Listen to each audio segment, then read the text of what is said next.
Ya, assalamualaikum warahmatullahi wabarakatuh. Terima kasih sudah klik video ini ya. Selamat datang kembali ya untuk para teman-teman juga para pemirsa ya dimanapun Anda berada. Untuk video kali ini ya masih berhubungan dengan video yang kemarin ya. Jadi tepatnya dua video yang kemarin. Jadi ini melanjutkan konsep-konsep ya untuk beternak ayam atau teknis-teknisnya step by step saya usahakan ya saya tampilkan di video-video ini ya, mudah-mudahan itu bisa menuntun kita ya untuk yang mungkin masih butuh pengalaman, butuh pengetahuan ya seperti saya juga pribadi ya, ini juga saya ambil ya ilmunya karena kadang kita mendapatkan sesuatu itu ide ataupun solusi itu ya bukan dari pemikiran kita sendiri tapi dari orang lain juga. Jadi jangan bosan-bosan untuk menonton, jangan di skip, usahakan sampai selesai agar benar-benar kita paham dengan isi videonya, dengan tujuannya terutama ya, itu yang kita ambil ya. Jadi tidak perlu berlama-lama ya, mari kita saksikan bersama videonya. Izin nanya Pak, lanjut ya. Soal perayaman. Baik. Untuk ukuran kandang indukan yang sudah menetas Pak, ukurannya yang dipisah itu Pak. Baik. Nah, itu berapa kali berapa? Terus untuk perbedaan di angkrem alami sama mesin tetas kan ada yang. Apa bedanya? Untuk kesehatan DWC-nya itu mungkin. Baik. Terus untuk mesin tetas Pak, kendalanya kadang kita kalau beli online atau apa, daya tetasnya dan sebagainya, kehangatannya itu kendalanya. Oke. Terus bedengan untuk jagung mini ukurannya berapa itu Pak? Jagung mini. Jagung kristal mini atau jagung lokal Pak? Oke, jagung yang lokal. kecil. Baik. Ya cukup. Baik. Makasih Bapak Ibu. Baik, terima kasih Mas. Ayam. Ini pakai teori yang saya gunakan 10 tahun, 12 tahun yang lalu. Kalau seandainya kita gunakan ayam ditetaskan sendiri, kandangnya modelnya bagaimana? Begini. Pertama, kita punya kandang ukuran 1,5 kali 3 meter. Ini untuk 10 ekor ayam. Buat tempat telur di sini. Setelah dia mengeram, pindahkan ke kandang sebelahnya. Jadi ketika Bapak Ibu punya 10 ekor induk plus 1 pejantan, 1 bulan setelah itu saya minta tolong langsung buat 10 kandang. Yang sama ukurannya. 1,5 kali 3 meter. Tidak usah dari modal apapun. Cari biaya yang semurah mungkin. Ini banyaknya 10 biji. Tujuannya untuk apa? Begitu ayam mengeram di sini, pindah di sini. Induk sama anaknya supaya tidak diganggu yang lain. Ngerti ya? Ukurannya sama. Kenapa kok harus ukuran sama? Nanti saya ceritain begini. Ini 21 hari kan netas. Betul kan? Sekalian kalau begitu biarkan dia dengan anaknya, menjaga anaknya tidak usah open. Sampai 8 sampai 60 hari. 2 bulan.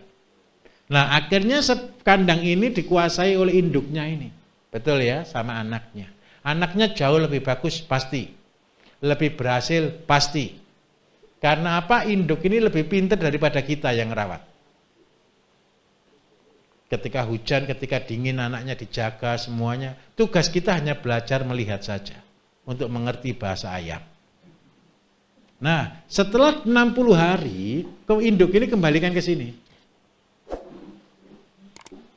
Anaknya ditinggal di sini. Sampai usia 3 bulan. Nah, ketika 3 bulan yang jantan-jantan tolong dijual. Sisakan yang betina. Di sini kan juga ada induk nih, betul kan? Kumpulkan, seret, tarik ke sini yang betina isi 10. Kalau lebih taruh di sini 10 lagi. Kalau cuma beda, ini kan rata-rata hampir sama. Kalau jago ketemu babon paling beda 1 minggu. Dia kawin-kawin massal biasanya. Kawin massal. Ini serius. Karena bedanya cuma 1-2 minggu itu aja. Nah, setelah ini jadi 2, nanti ini siapa lagi? Begitu ini sudah telur, tolong buat kandang lagi. Jadi apa yang kita kerjakan? Ini kan kita tinggal di desa rata-rata Bapak Ibu. Saya kasih trik, cari bambu yang paling murah dari mana? Dari bekas orang ngecor. Kalau bambu utuh bisa harga 10.000, 15.000, kalau bambu cor cuma harga 2.000. Karena apa? Ini pekerjaan saya dulu. Kalau tidak ada kerjaan, saya beli bambu, kita sisii, terus kita paku, kita buat untuk kandang. Kenapa kok kandang ini perlu kita buat? Karena kandang ini butuh. Paham ya maksudnya ya? Terus kita kepingin berapa banyak? Seandainya nih, saya kepingin target saya punya sampai 1.000 induk. Berarti ada 100 kandang. Terus bagaimana untuk anak-anakannya? Bisa di atasnya ini, di tingkat. Anakannya di atasnya. Jadi kalau kepingin Bapak Ibu Pak, saya kepingin punya 1.000 induk, berarti luas tanahnya butuh berapa?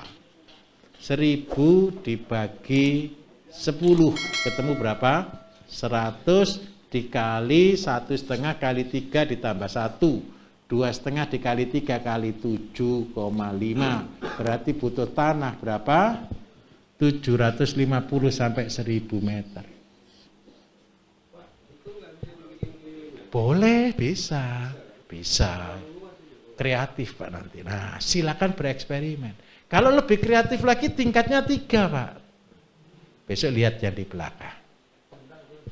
Nah, lebih kreatif lagi. Ini pakai kalau tanah di desa Pak ini Pak.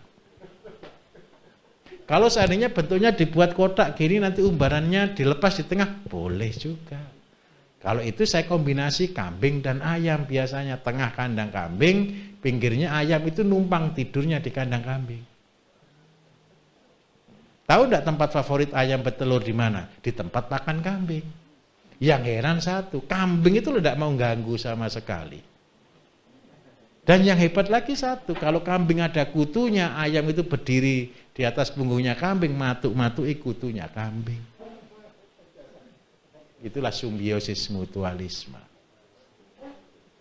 Jadi silakan berkreasi, boleh. Tapi ini konsep dasarnya. Jadi kalau ada orang yang di YouTube saya 10 ekor 3 tahun jadi miliarder, tanah kandangnya berapa? 1.000 meter. Pakannya butuh berapa? Berarti 1 bulan kan 1.000 ekor nih. Induk dikalikan anggap aja 10 dibagi 2 tinggal 5. Berarti ada 5.000 ekor tiap bulan keluar. Kalau sudah pakai mesin tetas. Kalau tidak pakai mesin tetas, 1.000 ekor itu cuma menghasilkan 1.000 kali 36 dibagi 2, kali 18. Berarti ketemu 18.000 dibagi 12, ketemu 1.500 ekor per bulan. Ini kalau tanpa mesin tetas. Berarti kalau seandainya saya kepengen pakan gratis Pak, saya mau tanam jagung, butuh berapa banyak jagungnya, ini saya hitungkan. 1.500 dikalikan jagungnya separuh ya, berarti ketemu 3, berarti 4.500, 4,5 ton per dari bulan. Pak Umurnya Bayu jagung itu ya. adalah anggap aja 3 bulan. Berarti butuh 13,5 ton. Kapasitas jagung per hektar itu anggap aja 10 ton. Berarti butuh 1,35 hektar. Sudah selesai. Alasannya lagi, Pak saya tidak punya tanah untuk itu, ya nyewa. Wong mau punya penghasilan 30 juta per bulan, masa nyewa tanah 1 hektar, tidak bisa kan begitu kan? Terlalu. Harus mau nyewa. Kalau seandainya tidak mau nyewa, kepengen gratisan, ya satu caranya, telurnya dijual sebagian untuk beli dedak. Terus lainnya dari apa? Tanam kangkung, tanam itu boleh. Terus kombinasinya kalau ayam dengan jagung kering apa-apa? Berarti kan punya tebonnya, tebon basah atau kering? Kalau kambing kan tidak mungkin makan tebon kering, betul? Siapa yang bisa makan tebon kering? Sapi dong, kombinasinya dengan sapi. Sapinya berapa banyak? 2 ekor per hektar. Sudah pupuknya kambing dapat, pupuknya sapi dapat, pupuknya ayam dapat, bonusnya jagung, ayamnya tiap bulan bisa jual 1.500, berarti penghasilan sekitar 30 juta per bulan, kan sudah merdeka.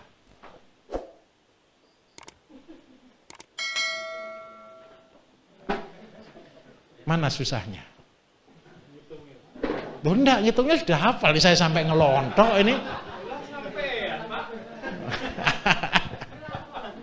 Loh, begini, jangan langsung 1000, bangkrut. Kalau 1000, bayangkan Bapak Ibu, orang ya, petani-petani hari ini, dia kan buat kandang 1000 ekor untuk mengejar target pendapatan 30 juta per bulan. Jagung aja belum tanam. Akhirnya semua beli, saya jamin 100% bangkrut. Bagaimana caranya? Kalau saya kepengen punya, lah ini loh bahasanya. Kalau saya kepengen punya 1000 ekor, saya akan tanam jagung dulu. Saya akan belajar buat jagungnya dulu sampai mandiri dulu ini jagung. Begitu sudah mulai jagung, pelihara ayamnya 5 ekor saja atau 10 ekor saja. 10 ekor saja menjadi 1000, kalau tanpa mesin tetas 3 tahun. Kalau dengan mesin tetas cuma 1 tahun. Mampu enggak kita belajar pelihara ayam dalam 1 tahun dari kapasitas sedikit menjadi besar? Itu yang kita belum tahu. Kalau mau cepet-cepetan gampang sekali. Nanti ada orang komplain lagi, Pak. Loh, jualnya kemana? Ya ke pasar. Kalau enggak dijual ke orang, ke pasar bagaimana jualnya? Kalau saya enggak mau jual ke pasar, apa yang kita lakukan? Kalau mau langkah saya, tadi setelah Intan Sari, terakhir dari Intan Sari namanya edukasi. Edukasi itu dari kata rekreasi. Tahu kata rekreasi berasal dari apa? Re dan kreasi. Bapak kalau lihat tempat ini tempat rekreasi atau tempat edukasi? Rekreasi. Tapi kalau keliling semua, ini edukasi. Kenapa kok edukasi? Saya kasih contoh. Saya adalah orang yang senang kata seimbang. Semua pohon yang ada di sini Bapak Ibu ke arah sana, itu isinya adalah tanaman-tanaman berharga. Saya kasih vanili, saya kasih apapun. Tanaman di sini ada 142 macam. Namanya buah di sini semua ada. Tujuannya apa? Tidak ada yang tidak termanfaatkan. Jadi orang belajar coklat di sini ada. Orang belajar kopi di sini ada. Orang cari durian di sini ada. Orang cari ilmu di sini ada. Itulah tempat rekreasi. Kenapa kita harus bangun tempat rekreasi? Supaya tahu kenapa sih orang rekreasi? Kenapa orang healing? Stres kan rata-rata kan? Jenuh kan? Jadi harapan kita ketika orang jenuh datang ke tempat rekreasi, dia datang ke sini, dia lihat semuanya, lihat ikan, lihat sayur, lihat tanaman, lihat semuanya, terus dia berkata, I have idea. Saya punya ide.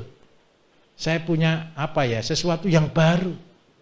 Ketika dia pulang akhirnya semangat, minta tolong. Kalau Bapak Ibu pernah datang ke kiai enggak? Datang ke kiai minta apa? Minta doa kan? Dan petunjuk kan? Dan petuah kan? Ketika didapatkan petuah, dapat ide kan? Bahagia enggak setelah itu? Kenapa kok bisa bahagia? Kan cuma dikasih ide.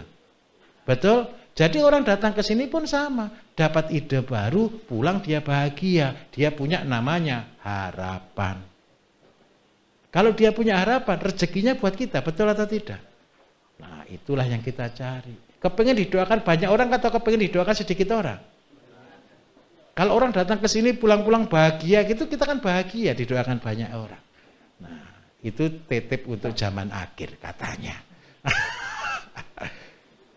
Oke, terus yang kedua Pak, minta tolong. Kenapa kita harus pelihara sapi untuk pelihara ayam? Karena alasnya kandang kalau boleh adalah kotoran sapi. Kotoran sapi ditambah kotoran kambing, kalau boleh ditambah sekam. Tujuannya apa? Itu menjadi begini loh. Ayam itu Bapak Ibu, ayam itu pernah makan rumput enggak? Pernah tahu ayam makan rumput? Kotorannya kayak apa? Enggak lihat Pak. Kotorannya tetap rumput. Kotorannya tetap rumput. Karena ayam tidak diciptakan menjadi pemakan rumput. Tahu sapi? Makannya rumput, betul kan? Rumput yang dia makan keluarnya rumput atau kotoran bubur? Kalau sapi saya kasih jagung, keluarnya apa kira-kira kotorannya? Jagung. Kenapa? Karena sapi tidak dirancang makan jagung. Makanya saya sampai bingung kalau ada orang ngasih makan sapi dengan jagung.